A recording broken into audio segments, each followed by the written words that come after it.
Okay, Harvest Christian School fourth graders, we're on page 164, 165 in your science book. It's lesson 7.5, water and soil. Now you'll want to follow along and read this with me, either using your own book or standing very close to the screen so you can see it as I'm reading.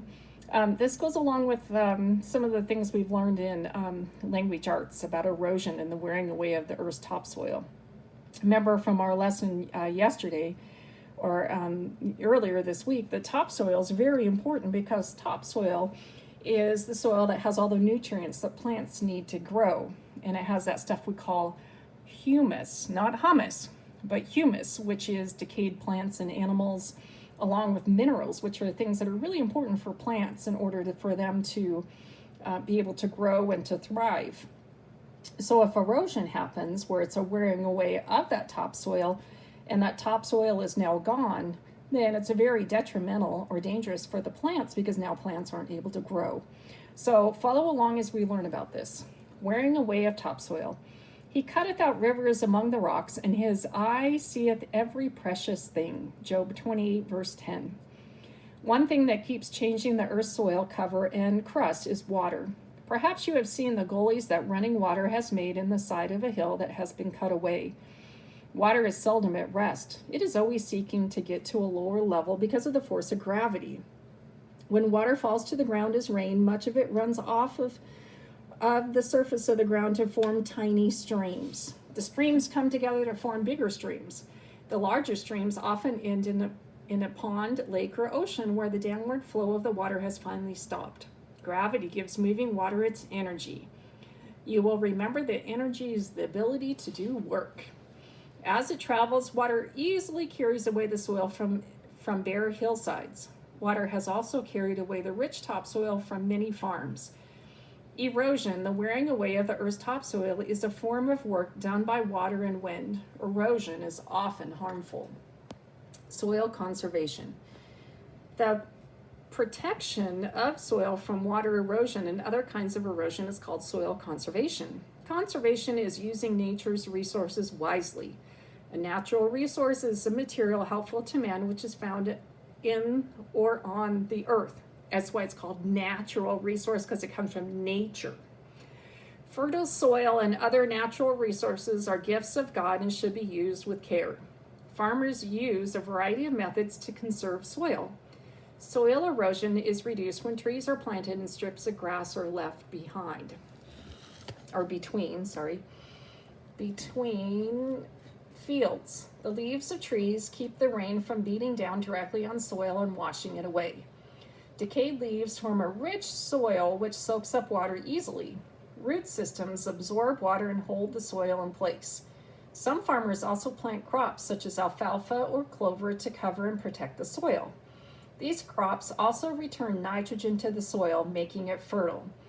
Most all plants are going to need nitrogen in order to grow. It's a very important gas that they need in the soil. Since the soil on hillsides erodes or wears away easily, farmers pay special attention to the way hillsides are cultivated. Contour plowing is one way to conserve soil on hillsides. Plowing the slope across instead of down, up and down, forms ridges which slow down the flow of water. In other places, sloping land is terraced by building the land up into wide, flat areas, which make the hillside look like an enormous staircase. Soil built up this way is able to hold the rain because terraces prevent running water from forming gullies. And you can see a picture of that down at the bottom of the page there, where that's called terracing. And they've created that way so the water won't just run off and be wasted or wear away the topsoil, which is called erosion. Frozen water is also responsible for erosion. Water seeps into the cracks of rock. Do you remember that water, unlike other liquids, expands when it nears the freezing point? As the water freezes, it expands with enough force to crack the rock farther apart. Glaciers are massive rivers of ice that move very slowly, carrying with them broken rocks and soil. There's a picture of a glacier. Water is a builder. Water does not just tear things down, it also works to build things up. In the little coves and pools along the edge of a stream, the water does not move very fast. and it sediment deposits some of the fine bits of rock, sand, and decaying plant and animals material it has been carrying. The stream slows down as it reaches lower levels, and more of the particles that it was carrying settle to the bottom or at the sides of a stream bed. Matter that settles to the bottom or the sides of a body of water is called sediment. During the summer, the edges of a glacier will melt, leaving a load of sediment behind. A river can carry its sediment all the way to its mouth and drop it there. After years and years, new land is built by the collecting sediment. This new land is called a delta. A delta is a deposit of sand and soil, usually in a triangular shape at the mouth of some rivers. And you can see a picture of that right there. Have you ever thought how powerful flowing water is? It is always working as it slowly tears down highlands and takes the material from them to build up lowlands. Okay, now floods. Floods are caused when a great deal of water flows into an area, causing a river to overflow its banks. Floods are often caused when large amounts of snow melt quickly. Sudden heavy rainfall may also cause flooding. Floods can be both destructive and helpful. Flooding waters have changed the courses of rivers, left people homeless, destroyed crops, and caused death. But some people of the world depend upon floods because these floods carry rich soil from higher lands down to the lower lands used for farming. Men have found ways to control floods in order to prevent great damage. Sometimes channels are dug to allow excess water to flow quickly out to sea. In some places, the riverbanks are built up higher to protect the land on either sides of the river. These high embankments are called levees. Dams are also built to hold back flood waters. When danger is over, the water behind the dam can be slowly released. Consider, can you think of a time in history of the world where the earth was completely covered with water? Look up Genesis 1, 9, and 10, which mentions a time before the continents had risen from the sea.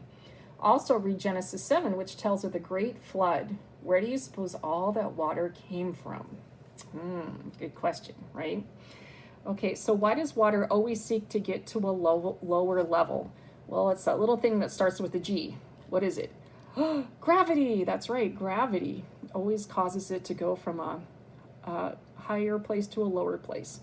Define erosion, number 2. That is a wearing away of the Earth's surface. Yes, so wearing away of that topsoil.